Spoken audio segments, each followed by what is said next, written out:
פעמיים קפה, תוכניתה של רוני שוורץ אמילוב. קולנוע, תרבות, אקטואליה.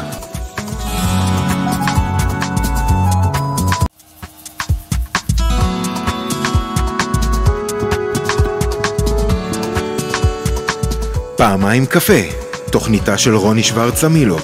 קולנוע, תרבות, אקטואליה. הקפה עלינו, לא תגיעו?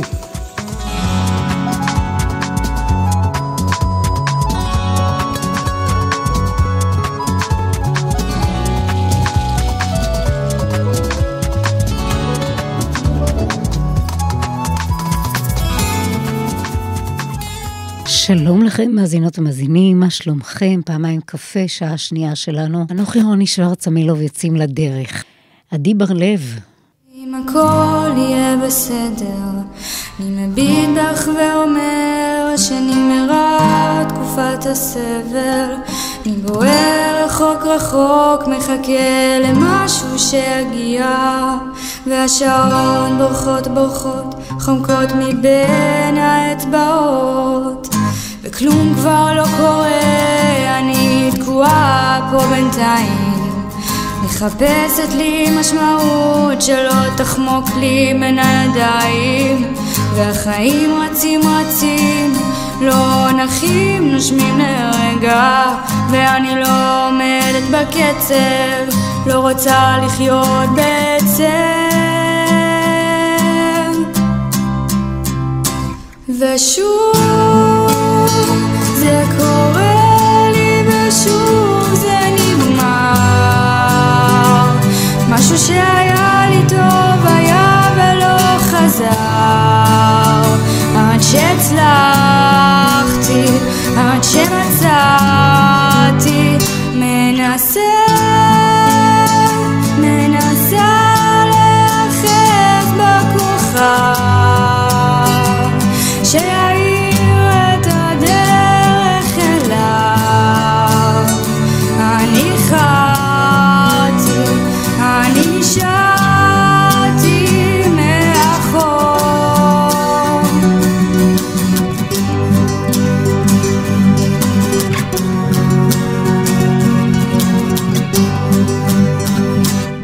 אני רואה שמו קטן ומבינה ששוב דמיינתי, הרי אני זה רק אני, מה הסיכוי שכבר הצלחתי?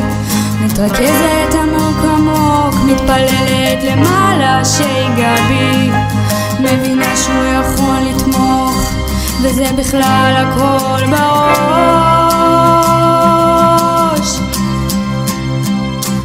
ושוב זה קורה לי, ושוב זה נגמר. משהו שהיה לי טוב היה ולא חזר, עד שהצלחתי, עד שמצאתי, מנסה להיאחז בכוכב שיאיר את הדרך אליו. אני חרתי, אני נשארתי מאחור.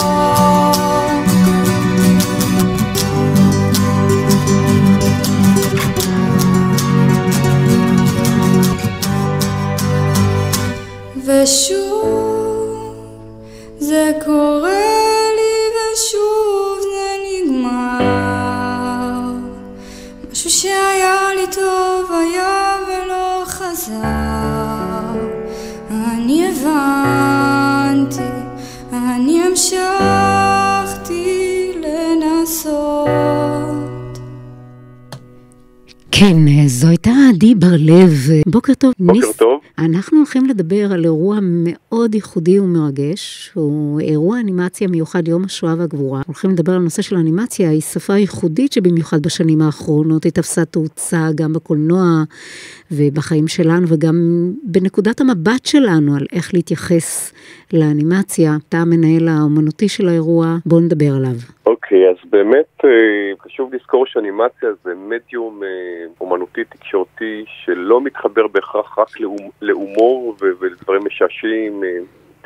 העיני ערך דיסני וכל הדברים האלה ופיקסאר, אלא הוא מספיק אינטליגנטי לקחת גם נושאים מורכבים וכבדים כמו השואה ולטפל בהם ולהעביר את דרכם מסרים מאוד מרתקים עם הרבה דמיון והרבה יצירתיות. ומסתבר שבשנים האחרונות באמת הדור השני והשלישי לניצולי השואה מתחיל להוציא החוצה, לפרוק את כל הזיכרונות הקשים של השורדים למיניהם, ונוצרו המון המון סרטים, גם בארץ וגם בעולם, סרטים שנוגעים בשואה, בזיכרונות, באירועים הנוראים מהתקופה ההיא, וזה הופך בעצם לסוג של תיעוד שקל יותר לתווך אותו לקהלים צעירים שיודעים מה זה אנימציה ומכירים את השפה, וזה נותן באמת רובד נוסף לכל הכלים הרגילים, הקונבנציונליים שאנחנו מכירים, כל התיעודים הרגילים והסרטים הרגילים שיש על השואה, אני אומר רגילים במרכאות, אבל זו שפה אחרת לגמרי, שבאמת פותחת את הנושא לקהלים חדשים.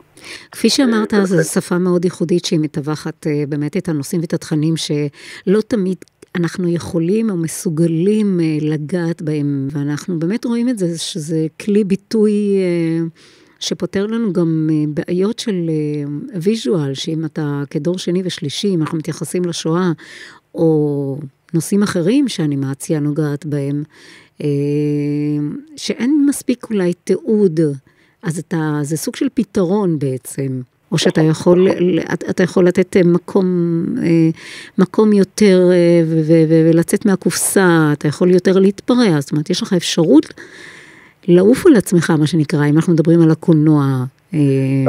נכון מאוד. בואי נזכור שבאמת כל המלאי הצילומים והתיעודים בתקופת מלחמת העולם השנייה והשואה הם די מוגבלים, כלומר לא צילמו, כמובן התקשורת לא הייתה מפותחת כמו היום, ומה שצולם ותועד כבר הכל ידוע, פה ושם מוצאים עוד כמה צילומים חדשים, אבל אין תיעוד ויזואלי חדש מהתחום הזה, והאנימציה פותחת פה חלון של לקחת את כל העניין הזה ולפתוח שפה חזותית חדשה שמעצימה את העניין הזה בשילוב עם סיפור כמובן, ועם מסר, ועם קטע אומנותי, וזה מעביר באמת את העניין הזה בצורה מדהימה. אני רוצה לומר גם עוד משהו לגבי הנושא של הטיימינג, כי אנחנו בפסטיבל אנימיקס, שמתקיים כבר 22 שנה, מדי אוגוסט בסינמטק תל אביב, ניסינו כמה פעמים להביא סרטי אנימציה על שואה ולקרן אותם באוגוסט, וזה לא עבד. אין הרבה, אנשים לא רוצים לראות שואה בקיץ. כנראה כי זה לא בא להם בטוב מבחינת הטיימינג, מן הסתם. בדיוק, אני אומר, לתזמון יש משקל מאוד משמעותי, ולכן החלטנו השנה לעשות את זה ממש בשבוע של יום הזיכרון לשואה. יש משהו באווירה שפותח יותר את הלב ולהתחבר לעניין הזה, גם אם מדובר באנימציה. אז גם זה מרכיב מאוד חשוב. אני רוצה לשאול ככה עליך גם ברמה המקצועית, תספר למאזינים, מי שלא מכיר אותך, מה אתה עושה בתחום הזה, מה החלק שלך בתחום הזה, וזה שאלה ראשונה, ושאלה שנייה לגבי נושא של הסוגים השונים של האנימציה, זאת אומרת, העיבוד של הציור למשהו שהוא בתלת מימד, או איך זה נעשה היום, ככה בקצרה, אני רוצה לתת את הכלי הזה, וזה בעקבות השיח שלנו כרגע, אני מקבלת כאלה שאלות, כן. אוקיי, אז קודם כל אני במקור קריקטוריסט, לא אנימטור, אמנם למדתי שנה אחת אנימציה מזמן בבצלאל כשהייתי סטודנט, אבל גיליתי שזה יותר מדי מסובך בשביל להיות אנימטור, אבל אני חובב גדול של אנימציה, ולכן יזמתי באמת לפני מעל 20 שנה את הפסטיבל הזה לאנימציה וקומיקס וקריקטורה בסינמטק, כדי ליצור פלטפורמה שתציג את כל העושר העצום הזה שמסתובב בארץ ובעולם. מעבר לזה באמת אנימציה היא שפה מדהימה, כי באמת יש לה כל כך הרבה טכניקות וסגנונות ורבדים, שהיום זה עולם ומלואו, כלומר זה ממש, פעם זה הנישה, היום זה כבר משהו הרבה יותר רחב. אז יש טכניקה של סטופ מושן, שזה מה שנקרא צילום בובות, צילום פריים אחרי פריים, ויש טכניקה של תלת ממד, שזה סופר מחשב, ויש רוטוסקופ שלוקח צילומים והופך אותם, מאבד אותם לתמונה שהופך את זה ממש לסרט, כמו שנעשה למשל בוואלסים בשיר של ארי פולמן. כלומר, יש שם המון טכניקות. נדמה לי שגם חלק מהטכניקות האלה שאתה מדבר איתם עליהם, זה היה גם בסרט לברוח, ובשרלוט, ובאנה פרנק, שהשתמשו במספר טכניקות, שפשוט נותנים לך תחושה שאתה כאילו לקחת את המצלמה וצילמת את זה ממש. בדיוק, ולכן זה הופך להיות למשהו תיעודי, זה כבר ממש נראה כאילו באמת מדובר בסרט תיעודי, למרות שהוא מצויר, הוא לחלוטין מצויר, אבל זה האפקט המדהים שיש לאנימציה, שאתה יכול לקחת את הנושא הזה, ובכמה קווים, ובמצלמה נכונה, ובאפקטים נכונים, ליצור סיפור שיש לו קסם, ואתה נשאב אליו, ואתה לא מרגיש שמדובר באנימציה. לגמרי. בשנים האחרונות יש כל כך הרבה חומרים, וכל כך הרבה סרטים בתחום הזה, שזה פשוט מדהים. כן, יש עושר בלתי נדלה, ואנחנו כל שנה זורקים במרכאות חומרים החוצה, כי אין לנו מספיק מקום. כלומר, יש עשרות, מאות, אלפי סרטים שנוצרים, אנימציה, שנוצרים בעולם מדי שנה. יש המון, כמובן, פסטיבלי אנימציה בעולם, זה דבר שהולך וצבר תאוצה באופן מדהים, ואגב, לישראל יש מקום של כבוד בו. יפה. אני זוכרת שאני סיקרתי את אחד הפסטיבלים בקרקוב, היה שם אנימציה. יש אנימטורים ישראלים שמגיעים לכל מקולל, כולל עכשיו בפסטיבל אנסי, שזה המקה של הפסטיבלים של אנימציה בעולם, שהתקיים בצרפת ביוני, יש כבר 2 סרטים ישראלים שהתקבלו את התחרות שם, שזה מאוד מכובד. איזה סרטים? אני כרגע לא זוכר את השמות, אבל אני יודע שזה ממש משהו חדש, וזה יתקבל, וזה כבוד גדול לקהילת האנימציה הישראלית. אז אתה מוכן לקראת הפסטיבל ביולי? יולי-אוגוסט? מתי זה קורה? אוגוסט. באוגוסט, כן. אני עובד על זה במקביל, בוודאי. טוב, אז אני אשמח לעדכון ככה, מסודר ומלא בנושא, כי זה בהחלט כן, מה זאת אומרת, אנחנו שם. אבל אנחנו מדברים על הערב, מה קורה הערב? הערב יש לנו בעצם 3 סוגי מקבצים. אחד זה מקבץ שיצר לנו דודו שליטה של סרטי אנימציה קצרים מכל העולם.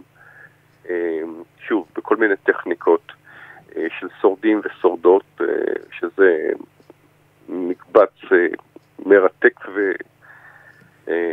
ומעניין מאוד. מפגש שני זה עם האומן מישל קישקה, קומיקסאי.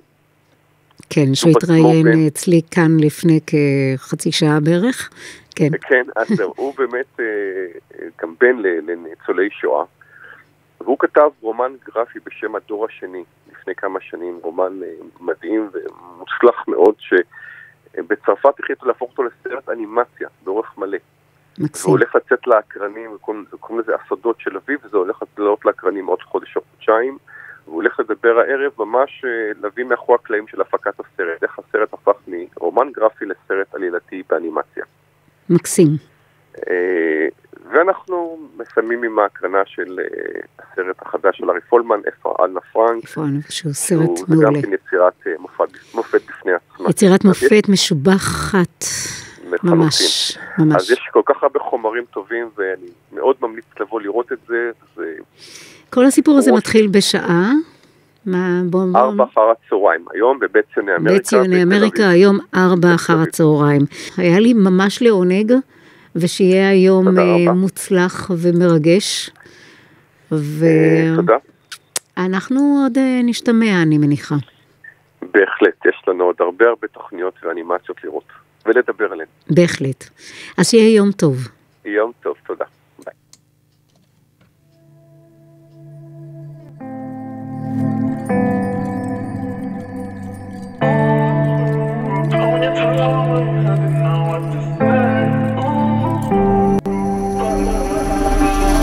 בקשות אני אמת וחובות, אני באמת וחובות, ובסוף נשארתי טוב, כן אני נשארתי טוב, אני אמת וחובות, אבל נשארתי טוב. שבועות על כל פסקה, אם נתרסק אז על הפסגה, יושב להביט בתמונות ישנות וצוחק טיפה, מזייף טיפה, וזה בסדר וכולם טועים, ואם שקוף אז כולם רואים, ובטירוף של אמנים נשארתי טוב. מסבלט איזו מיטה, ממלט את המטען, חיים בצ'ימידן, ממצא איזה עניין, מעשן איזה ענן, חיים בבלגן, בבית יש בדק, בחדר יש חדק, מרפא מההדק, הנחש והחנק, הכד והסדק, נפטון וצדק. בקשות אני אמת וחובות, אני באמת וחובות, ובסוף נשארתי טוב, נשארתי טוב, כן אני נשארתי טוב, אני אמת וחובות, אבל נשארתי טוב. בקשות אני אמת וחובות, אני אמת וחובות, ובסוף נשארתי טוב, נשארתי טוב, אני נשארתי טוב, אמת וחובות, אבל אני נשארתי טוב. לא הפסיק עד שכולי ורסאצ'ה, אני ממשיך הלאה, מדבר הרבה קראטה, גם אם קשה, יאללה, שהשעון יתקתק לו, שההוא יצקצק לו, העתיד יתחמק לו, נשארתי טוב. מסבלט איזו מיטה, ממלט את המטען, חיים בצ'ימידן, ממצא איזה עניין, מעשן איזה ענן, חיים בבלגן, בבית יש בדק, בחדר יש חדק, מרפא מההדק, הנחש והחנק, הכד והסדק, נפטון וצדק. בקשות אמת וחובות, אני באמת וחובות, ובסוף נשארתי טוב, אני נשארתי טוב, אני נשארתי טוב, אמת וחובות, אבל אני נשארתי טוב, אני נשארתי טוב, אני נשארתי טוב,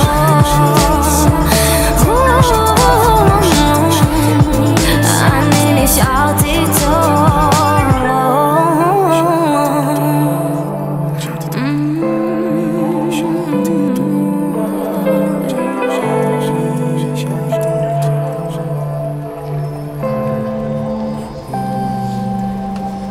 כן, זה היה סגי ברייטנר, נשארתי טוב, ובאמת נשארתי טוב, ואני רוצה לומר שלום ובוקר טוב לעמית, מה שלומך? היי, בוקר טוב, בוקר טוב. אז אנחנו בענייני אנימציה, מה שלומך? איך אתה? בסדר גמור, עסוקים מאוד, האנימציה... אז רגע, בוא נציג אותך קודם כל, לפני שאתה ככה מספר על עצמך, ואני רוצה שתספר על עצמך מי אתה ומה אתה. שם המשפחה שלך היה לי קצת זה, אני מקווה שאני מבטא אותו נכון, גיצלטר, נכון? גיצלטר. אני היחידה שמסתבכת עם העניין הזה? לא, באמת שיש פה שילוב של כמה מושגים שסיפרו לי בעבר. גיצלר זה מספר סיפורים, אז זה דווקא מתחבר יפה עם מה שאני... וואו, זה מתחבר ממש עם העיסוק שלך, מה שנקרא. כן, לגמרי. טוב, אז אני שמחה שאני לא לבד במערכה. אתה עוסק באנימציה, בערך כ-12 שנה, אם לא יותר. וגם אתה יותר מהצד של ההפקה, או בוא תספר לנו מה בעצם אתה עושה? אז אני כבר בתחום כמעט 17 שנה. 17? יפה. הסטודיו שלי הוקם לפני 12 שנה. כלומר, אני בתחילת הדרך למדתי בחול, ובעקבות מענק שקיבלתי באנגליה, אחרי הלימודים שלי, לעשות את הסרט הראשון שלי, אז חזרתי לארץ, ונשארתי, התאהבתי מחדש, ואמרתי שפה אני רוצה להישאר ולהקים את הסטודיו שלי. ואחרי תקופה שבו עבדתי בתור עצמאי, בכל מיני מקומות בחברות פרסום וכשכיר, אז פתחתי את הסטודיו, והמוקד היה פיתוח תוכן. כלומר, הרגשתי שיש נישה ורצון אז לספר סיפורים, והרגשתי שאני רוצה גם לספר את הסיפורים שלי, כלומר, אני בראש ובראשונה אני יוצר. והרגשתי שיש לי את האמצעים ואת היכולת לעזור גם ליוצרים אחרים לפתח את התוכן שלהם.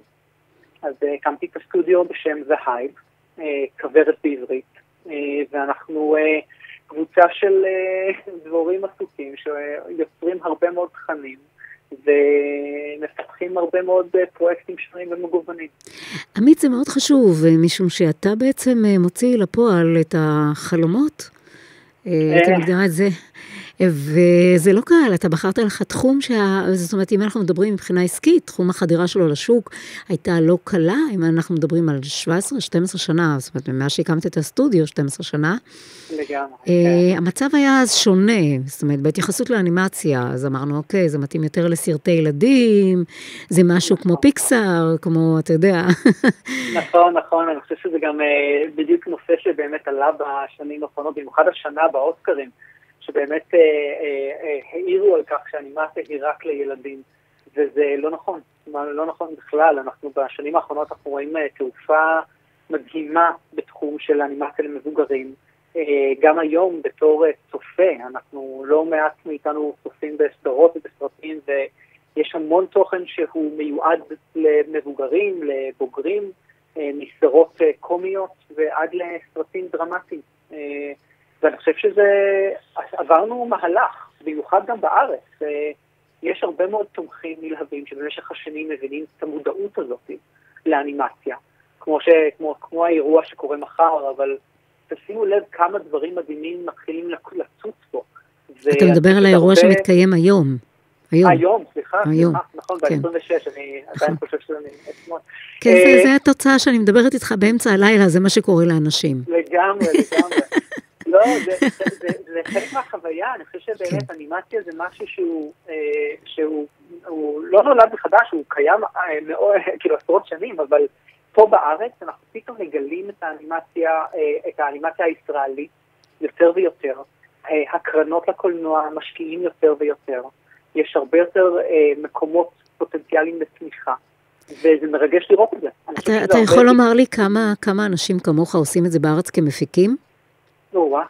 אני יכול לנקוב בסטודיואים, כי אני מכיר, אני חושב כ10 סטודיואים שכן מתעסקים בתוכן, בהפקה, אבל יש הרבה מאוד יוצרים ומפיקים עצמאיים, שלא יכולים להרשות לעצמם להרים את הסטודיו, אלא הם קופצים ממקום למקום ומרימים את הפרויקטים. אבל אני חושב שאין הרבה. זה ממש על שתי ידיים, זה מאוד קשה למצוא. כי נדמה לי, אם אני לא ככה, אם אני זוכרת נכון, כשאני טיפלתי בסרט של פולמן, היו שם שיתופי פעולה, זאת אומרת, קורא לך כמפיק, בסטודיו שלך לעשות שיתופי פעולה עם עוד מקומות, גם בארץ וגם בחול? הכוונה מעולה, כי באמת לייצר סרט אנימציה זה לא מעט כסף. מדובר פה בהרבה מאוד זמן עבודה של אנשים ויצירה ופיתוח טכנולוגי שממש צריך השקעה מסיבית, שהתוצרים באים רק 3-4 שנים אחר כך. ולייצר סרט אנימציה דורש יותר מרק מה שאנחנו מצליחים להרים פה בארץ, כי ההשקעה בארץ היא לא גבוהה. וכדי לייצר סרטים, אפילו קצרים, אגב, 2 מהסרטים של הסטודיו נמצאים עכשיו בהנשיא, הם מתחרים בתחרות הרשמית של הנשיא, וזה באמת הוקרה אוקיי, אז זה הזמן, אנחנו הזכרנו אותם, אתה יכול לומר לנו את השמות שלהם? בטח, אז הראשון זה מכתב לחזיר, של הבמאית טל קנטור. שאנחנו הולכים לראיין אותה עוד מעט. איזה כיף. והשני זה אורי לוטן, הבמאי של מגלשה שחורה. שהיה אפילו הסרט האנימציה הראשון שמועמד לפרסי אופיר, שנה שעברה. כבוד. כן, זה בהחלט היה כבוד, ואנחנו באמת דוחפים, אני גם בכובע נוסף שלי באיגוד מקצועות האנימציה, אנחנו איגוד שפועל שוב ושוב לקדם את התעשייה שלנו, ואני חושב שבעקבות הדברים יש את המודעות היותר גבוהה לסרטים האלה, לסרטים קצרים, וכמו שציינתי, סרט קצר הוא מאוד מאוד יקר. וכדי לקדם כזה דבר, אתה צריכה לשתף פעולה. כלומר, ליצור קשר עם חברת הפקה בחול, שמעוניינת ומאוהבת בפרויקט לא פחות ממכם, ולהשקיע בו, לגייס את הכספים מהמדינה שלו. וברוב המקרים, הם אפילו מגייסים אפילו יותר מאיתנו, שזה קצת חבל, אבל מה שאנחנו באים איתו כיוצרים ישראלים, זה באמת, הרעיונות שלנו, הוויז'ן שלנו, הוא ללא דופי, כלומר אנחנו מדהימים, יש לנו רעיונות ויוצרים כל כך מוכשרים, שאפילו בצרפת ובבלגיה ובאנגליה הם רק רוצים את התוכן שלנו. וזה אני חושב שאחד הייחודיות של תעשיית האנימציה פה בארץ. אם אני לא טועה בתהליך העבודה, ואני רוצה להתייחס לתהליך העבודה כלצד האומנותי, אני תכף אדבר עם היוצרות, בתהליך של העבודה, ואנחנו מדברים על שיתופי פעולה, וגם תהליך עצמאי שלך, בתוך המקום, באימפריה הפנימית שלך, אנימציה זה כדי להפיח בחיים באמת, נדרשים כל כך הרבה, אתה יודע, אינטראקציות עם כל כך הרבה דברים. זאת אומרת, כל תנועה לוקחת יום סרטוט, אם אני סתם ככה זורקת בחלל האוויר. כן. לא, צודקת, רק לתת דוגמה, בסרט של אורי לוטן, מחצב לחזיר, היה לנו אנימטור עשה 2 שניות ביום. וואו. זה לעשות 2 שניות לסרט של 10 דקות. זה עלויות? זה לוקח הרבה זמן, גם עלויות. תחשבי שזה אנימטור שלמד, עשה תואר, וצריך עכשיו לעבוד 2 שניות ביום בערך. זה פסיכופתי, כאילו, אנחנו אנשים מאוד סיזיפיים, אבל זה לגמרי עבודה, בסופו של דבר, שמאוד משלימה ומהנה, ותמיד כיף לראות את התוצר על המסך. אבל כן, התהליך הוא ארוך. אנחנו מתחילים בתסריט וסטורי בורד, שזה בעצם... אז זה ממש כמו בקולנוע, אתם עושים סטורי בורד ותסריט, ויש לכם עוד תוספים של למשל בסרט רגיל? כן. אוקיי. אנחנו לגמרי חייבים, הסטורי בורד בלעדיו, אנחנו לא יכולים להתחיל סרט, כי העלויות של האנימציה הן יותר יקרות מלצאת ליום צילום. אז אנחנו ממש מציירים כל פריים בפריים כדי להבין מה חשוב, מה בעצם צריך להיות על המסך, כדי לדעת ולזקק את מה שהכי חשוב להנפיש. כי כשאנחנו מגיעים בסופו של דבר לאנימטור ולצייר, העלויות האלה חשוב שאנחנו לא נבזל זמן, ושנשקיע את זה במקומות הנכונים. העבודה נכונה באמת, זה גם מה שאני גם מדברת עם במאים ותסריטאים וכולי, בתהליך. זאת אומרת, כשאתה כותב את הסטורי בורד, נורא חשוב שיהיה כמה שיותר מדויק, כי זה עוזר לך אחר כך לבחור את הלוקיישנים, ואחר כך גם את הזוויות ומצלמה וכולי, שלא לדבר על הנושא של ההנפשה, שאתם נותנים חיים לציור הזה, ויש לו ביטוי הרבה יותר משמעותי בקולנוע. ביצירה. לא, לגמרי, זה פשוט חוויה, כי כל סרט הוא שונה, ואני חושב שגם הסטודיו שלי, זה מה שגם מיוחד בו, אנחנו לא התמקדנו בשיטה מסוימת, כלומר, אם אנחנו מסתכלים על סטודיו כמו דיזני, שבתחילת הדרך הכירו בו בתור סטודיו ל-2D, לדו-מימד, כלומר, תמונות יותר מצוירות, אני בסטודיו מאמין שבאמת אני עובד עם היוצר כדי לפתח את שיטת העבודה הכי נכונה.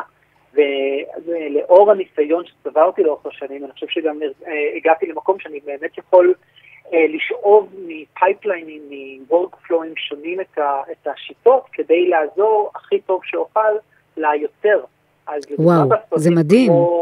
זה מדהים, אתה זורם בעצם עם היוצר, ואתה בונה לו את השיטה הזאת, או שאתה מגוון גם בין שתי שיטות, למשל בצירות ששלחת לי, יש פה, אני רואה גם תלת מימד, אתה יותר מקצועי בעניין הזה, אבל כשאתה צופה בזה, אתה רואה את השילוב של השיטות, יש לך גם את החדירה של, פעם אנימציה זה היה רק בצבע, היום יש לך גם בשחור לבן, יש כאלה שלא ידעו איך להתמודד עם השחור לבן. יש גם בובות, יש סטופ מושן, כלומר ממש אפשר להזיז בובות, וזה גם אנימציה. זה מוגדר בתור, אז יש לנו גם סרט שעכשיו מסתובב בפסטיבלים בשם כלומו, שהוא בבימוי של חני דון וטום קוריס, ושוב, זה תהליכים מאוד מאוד, כל יצירה כזאת היא מורכבת והיא מיוחדת ועומדת בפני עצמה, אבל אתה לומד, מכל הפקה אתה לומד עוד קצת, ובאמת אני חושב שהיוצרות שאת מדברת גם עם איילה שרות את מדברת היום? עם שניהם, כן, מיד אחריך, לכן אני צריכה כבר להזדרז. אז אני רק אסכם שבאמת איילה, אנחנו סיימנו את הסרט הזה ב-2014, ולמעשה השיטה של לצלם משהו ולצייר עליו, הוא שיטה שבעצם כשעשינו את מכתב לחזיר, 4-5 שנים אחר כך, אני זכרתי, למדתי דברים, וידעתי איך לתקן את עצמי וללמוד מזה. כלומר, כל התהליך הזה הוא תהליך מאוד מורכב, אבל אתה בונה עליו, ואתה יוצר כל כל פעם משהו חדש וייחודי. עולם מרתק בחרת, עמית. תודה. אני חושב שכן. עד כמה קל לך השיווק במרכאות והביקורת? היא קשה. קשה לשווק ולהסביר מה זה אנימציה. במיוחד לאור העובדה שכמות העבודה שמושקעת בזה. אני מדברת על השיווק, על החדירה לשוק, למשל של פסטיבלים כאלה ואחרים. האם יותר קל לך היום לחדור לשוק ולהכניס את הסרטים שלך שם? היום יותר קל. היום יותר קל, אבל המסחרי. שם המקום שאנחנו רוצים לנסות להגיע. כן, כי שיבינו כמו סרט כמו אנה פרנק, שיבינו שזה סרטים שאנשים יכולים ללכת לקולנוע ולהשקיע בזה יותר. כן, ללכת ולקנות כרטיס ולראות סרט אנימציה ודרך סרט ישראלי, ותשמע, יש סרטים טובים מאוד, פולמן עשה את זה יפה מאוד ביג טיים, ויש לנו גם עוד סרטים נוספים ולא חסרים, וגם סרטים קצרים, פסטיבל סרטים קצרים, וזה קיים גם בעולם, ואפשר לעשות את זה. טוב, יאללה. אז אנחנו רק פותחים, כמו שאמרתי לך, את הדרך. איזה כיף שאת עושה את זה, נהדר, תודה רבה. בשמחה, באהבה שלמה, ושיהיה המון בהצלחה. תודה, כל טוב. כל טוב. טוב, אז אנחנו עוברים לתמצית החיים. תמצית החיים בלעדייך, חלומות חלפו בעצב מתוק, לפרחים אין את אותו הריח, ושבילי הגן הפכו לגיהנום.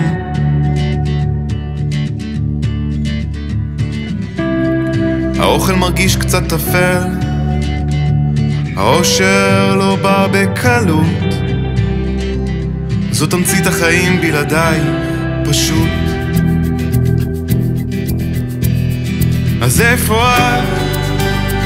אני זוכר איך ישבנו במרפסת, חיפשנו כוכבים עד הסריחה, והבטח שבבוקר כל הכעס יעבור, ונחזור להיות בדיוק כמו שהיינו, שיכורים מאהבה, איך השקט הפך לשגרה.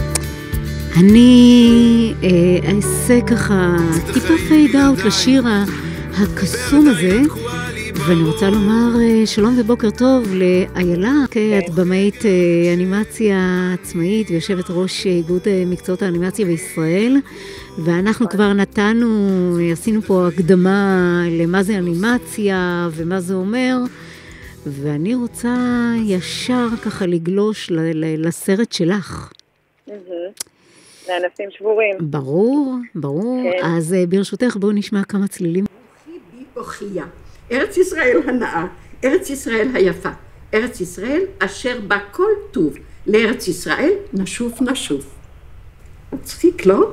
כן. תחשבי שמכל האנשים האלה שכולם רצו להגיע לארץ ישראל, רק את הגעת. אני לא יודעת אם כולם כל כך רצו. את לא חושבת שכולם רצו? אני כן חושבת שעוד רצו, אבל כנראה שלא כל הורה מעז לשלוח ילדה לבד בלי ההורים לארץ.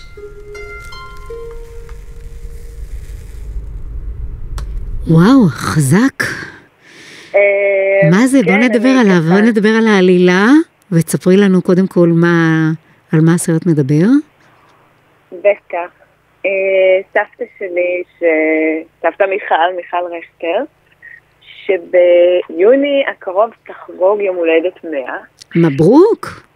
תודה רבה. בעצם בגיל 14, היא נולדה בפולין, והייתה לה משפחה חמודה וענפה, היו לה 2 אחיות ואח. בגיל 14, המשפחה הבינה שעם עליית הנאצים לשלטון וכל מה שקורה באירופה, הם צריכים לעזוב את פולין. ובעצם להתחיל להוציא את הילדים כמה שיותר מהר מפולין.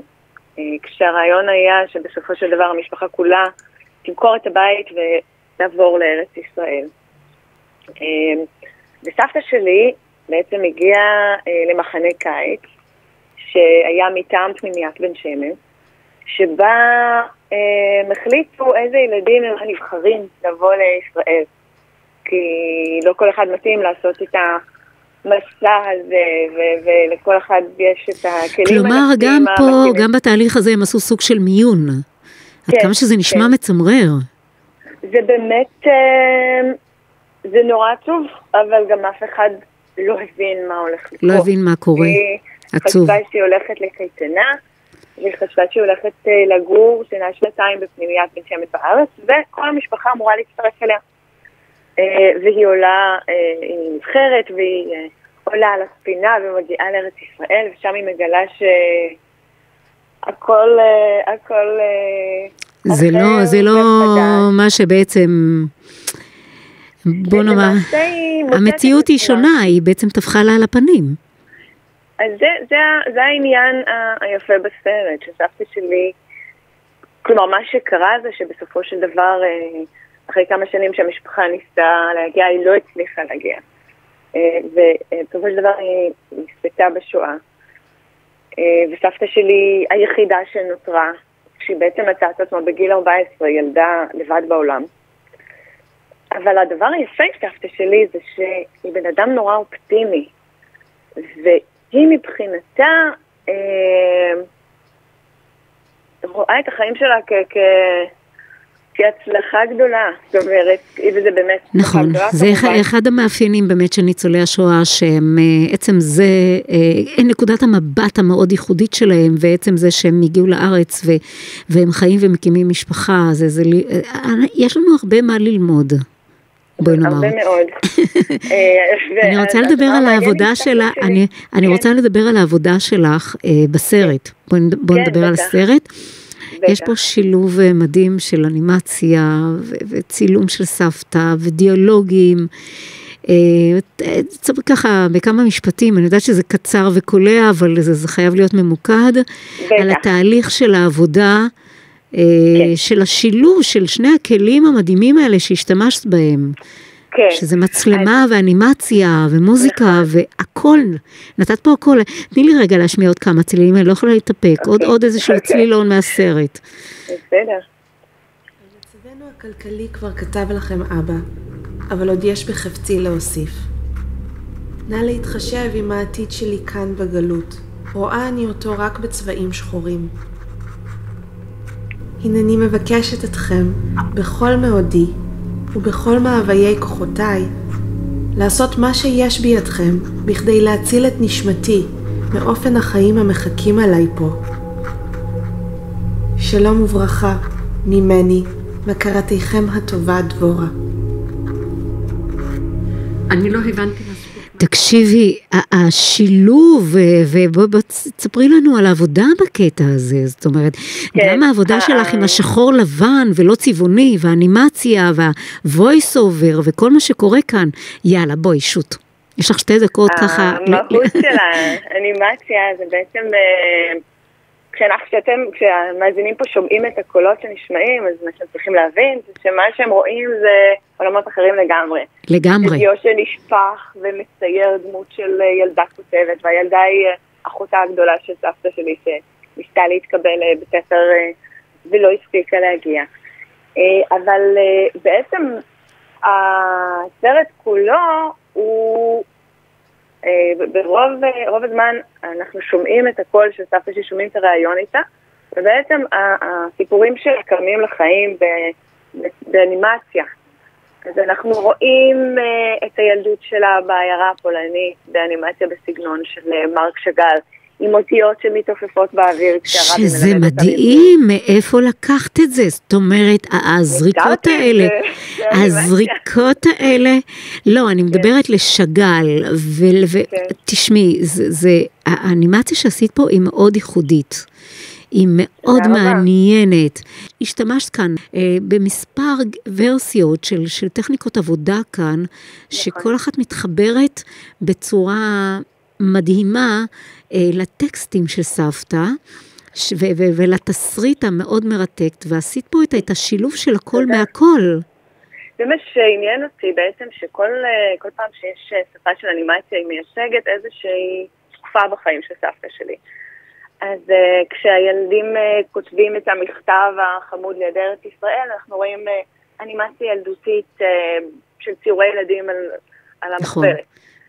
ציורי ילדים כאלה שצילמו אותם כמו פוטו כזה של ילדי ארץ ישראל הישנה והטובה, מה שנקרא. נכון, ככה באווירת שנות ה-40. נכון. וכשסבתא מגיעה לבן שמן ופתאום מוצאת את עצמה בסיטואציה שבה כולם צריכים להיות ישראלים ולהיפטר מהבגדים הגלותיים ומהמבטא ומהשמות, אז בעצם יש ככה השפעה של קרזות של פוסטרים ציוניים. זה בכלל בן שמן, ומי שמכיר ויודע על התקופה, אני מניחה שחקרת אותה במסגרת התחקיר שלך, זה היה מאוד מעניין ומאתגר עם האווירה ועם מה שקורה שם, ואני מרגישה את זה כאן, זאת אומרת, את מביאה את זה לכאן. אני רוצה ככה פחות לעשות ספוילרים יותר מדי, כי אני מתלהבת מדי, ואני רוצה שאנשים יבואו לצפות בסרט. איפה הם יכולים לצפות בו? כן, בואו ספרו איתי קשר, ונשמח מאוד לארגן הקרנות. מעולה. כן. מעולה. תשאירי את הפרטים. ואנחנו גם נעזור לך, כי זה סרט יפה מאוד, ממש מקצועי. זה אגב סרט שזכה בפסטיבל חיפה, ובהרבה מאוד פסטיבלים בינלאומיים. הוא הוקרן בעולם הרבה מאוד, ובארץ הרבה מאוד.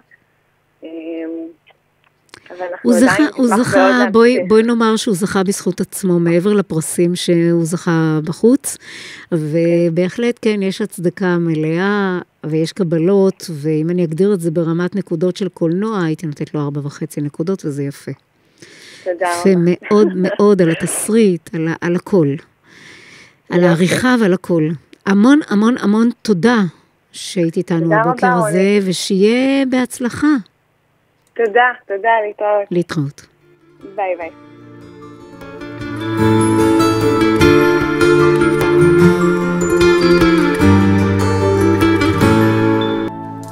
בחיים יש עליות וירידות ועליות וירידות, וכשמטפסים בדרך לפעמים... למרות שהמוזיקה היא חלק ממש משמעותי ומהותי בתוכנית, אבל אני לא רוצה לוותר על הבמאית שלנו, טל קנטור. שלום, בוקר טוב, מה שלומך? בוקר טוב, רוני. טוב, שלומי טוב. טוב, אז אנחנו... בסדר, מצוין. אז קודם כל מברוק על זה שאת ככה בדרך לפסטיבל לייצג את הסרט שלך, שאנחנו תכף הולכים לדבר עליו, מכתב לחזיר, ואז אנחנו מכאן שולחים לך גם ברכות וגם הצלחה. ובואי נדבר עליו, את במאית אנימציה, יוצרת עצמאית, מרצה ומנטורית, ואת כל כולך יצירה.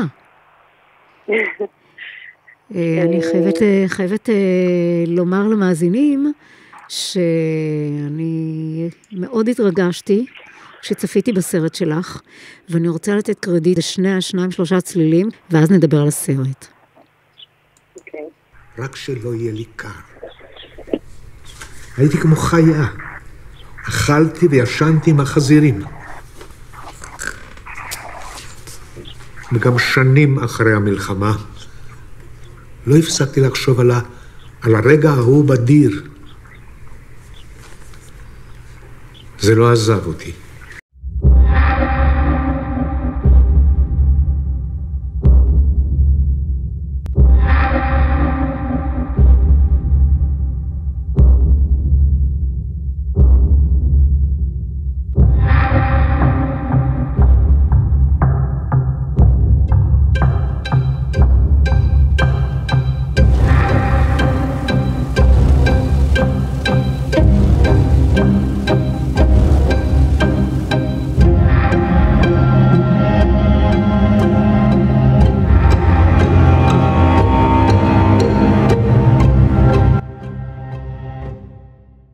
בואי תספרי לנו על מה מדבר הסרט. הסרט מספר על מפגש בכיתה לימוד ביום זיכרון השואה.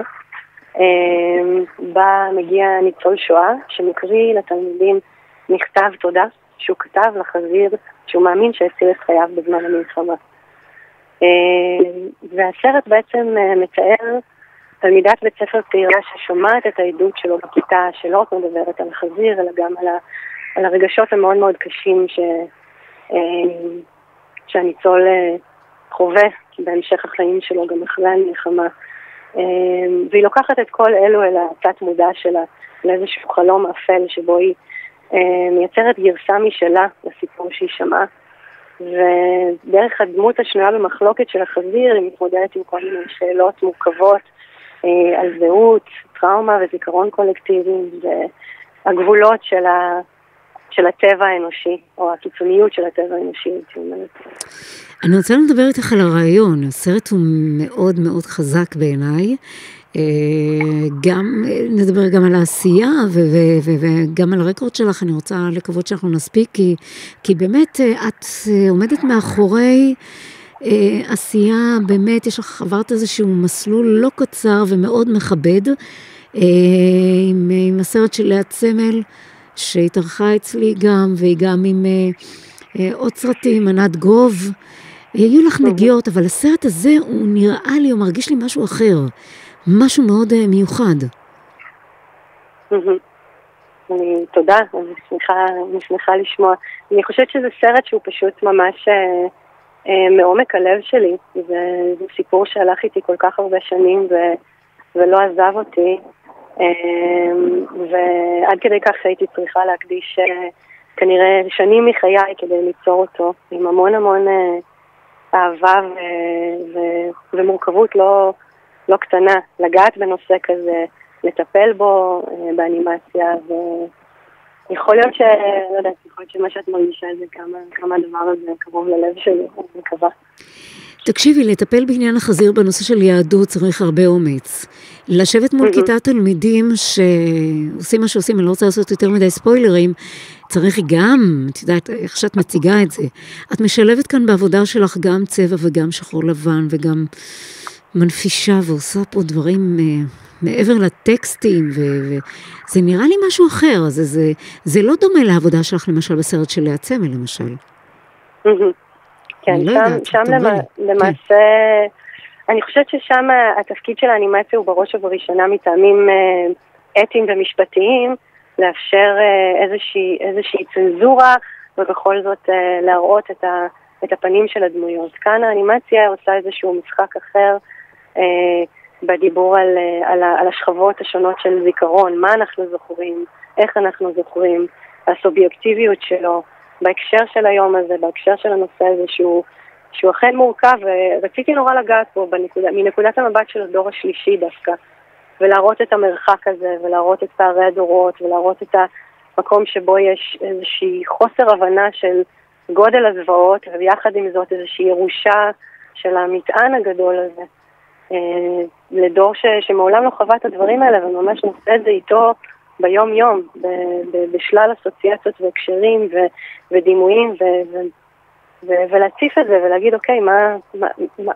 מה עושים עם כל ואת מציפה, ובדרכך המיוחדה, גם בדברים האחרים שאת עושה בחיים, כמרצה בבצלאל, במחלקה לאומנויות המסך, וגם כמנטורית, באחת מקרנות הקולנוע שאנחנו לא נזכיר את שמן כאן, ואת עוסקת, אבל בוא נדבר על העניין הזה של האנימציה, שהתפקיד האנימציה שתופס תאוצה בכלל כאן אצלנו, וגם בחיים שלך. זאת אומרת, היום החיבור של האנימציה לקולנוע ולמסך הופך להיות יותר ויותר חזק. נכון. אני חושבת שזה פשוט מדיום קסום ורחב יריעה וכמות אפשרויות בלתי נדלת, הייתי אומרת, של ייצוגים על המסך. ואפשר לראות ממש תהליך הולך וגובר של שימוש באנימציה גם בסרטים עלילתיים, אבל בעיקר גם בסרטי דוקו, במענה על הצורך הזה להמחיש או להראות סיטואציות שאין להם תיעוד, או לאפשר לדמויות כמו בלאה צמל למשל, שצריך לשמור על הזהות שלהם חסויה, בכל זאת לקבל פנים והבאה. ואלו רק שתי דוגמאות לאפשרות של אנימציה לשיחה. את נתת גם קולך נשמע בסרטה של תמר, ענת גוב. כן. איפה האימפקט שלך שם? זאת אומרת, איפה את נתת שם את טביעת האצבע שלך, האומנותית? למעשה בסרט יש מספר סגמנטים של אנימציה שמתכתבים עם קטעים מתוך המחזות של ענת. האנימציה שם בעצם לוקחת איזשהו תפקיד של הקו הדק הזה של המחשבה שלה, ומאפשרת להאיר טיפה באלף את האופן שבו היא מאחורי הקלעים יוצרת את המילים למחזות, איך היא כותבת, איך היא חושבת, ולקחנו שם מספר דימויים, בין אם זה הסיגריה שמאוד מאוד ליוותה את הדמות שלה, והקו הדק של העשן, יחד עם כתיבת הטקסט והדימויים השונים במחזות שלה. אז ככה לאורך הסרט יש מספר הצצות אנימטיביות לתוך העולם של היצירה הפנימית של ענת. וואי, מקסים. תקשיבי, אני יכולה לדבר איתך עוד שעות על העניין הזה, שזה מאוד מרתק. אני קודם כל רוצה לאחל לך המון בהצלחה, כפי שהתחלתי ככה את האייטם שלנו. הסרט הולך להיות מוצג בחודש יוני בפסטיבל הנשיא בצרפת, שזה פסטיבל חשוב ביותר בעולם לאנימציה, שזה כבוד מאוד מאוד גדול. הסרט הופק בסטודיו הייב של מיטי סנטר, ובשיתוף עם ניו פרודקשן, זה ממש אירוע משמח, שמקום שבו הסרט התחיל לדרכו ככה בפיצ'ינג, הוא מסיים שם גם. טוב טל, אז המון תודה, אנחנו חייבים לסיים כי החדשות כבר בפתח, ואנחנו נשתמע, שיהיה לך אחלה יום. תודה רבה, גם לך, להתראות. להתראות. אז אנחנו כבר מסיימים את השעה השנייה שלנו. פעמיים קפה, כאן רוני שוורץ צמילו, ואל תלכו לשום מקום, יש לנו עוד שעה. תהינו בינתיים מהשיר. האוכל מרגיש קצת אפל, האושר לא בא בקלות, זאת תמצית החיים בלעדיי, פשוט. אז איפה את? אני זוכר איך ישבנו במרפסת, חיפשנו כוכבים עד הסריחה, והבטח. פעמיים קפה, תוכניתה של רוני שוורץ צמילו. קולנוע, תרבות, אקטואליה,